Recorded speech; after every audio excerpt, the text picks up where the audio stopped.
haba 'yan uwana mata, a dinga canja pad mana sosai akan yadda ya kamata in ana al'ada.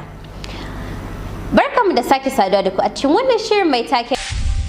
A yau kuma ina son koya 'yan uwana mata ya kamata a dinga canja pad yayin da ake jinin al'ada.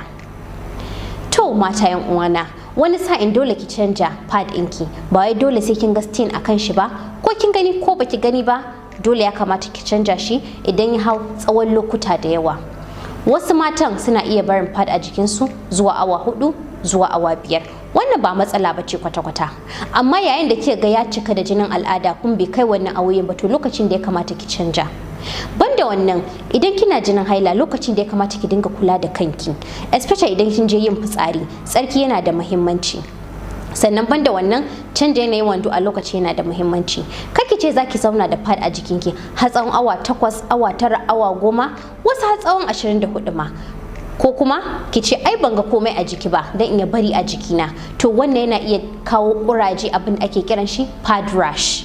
Banda wannan kuma yana iya saka kaikayi, balle in kina amfani da pad din da yake da kanshi. Shawara a nan ita ce mata a daina amfani da pad din da yake da kanshi, saboda me wasu yana iya janyo musu irritation a wajen, zaki ji jin kaikayi ta gaba da ta baya. Idan kuma kina using tampon, kamar inda aka faɗa, zaki iya barin tampon a jikinki har tsawon awa 4 zuwa awa 8. Kar ki taɓa bari tampon ta bari ki batta a jikinki har tsawon tafi awa 8, kamar da na yi bayani a wancan bidiyo ina. Saboda jini yana da ƙarni, yayin da kika gifta za a ji kina busawa. Haba 'yar uwata mace an santa da tsafta, don haka mu dinga tsaftace jikinmu yayin da muke al'ada. Nagode.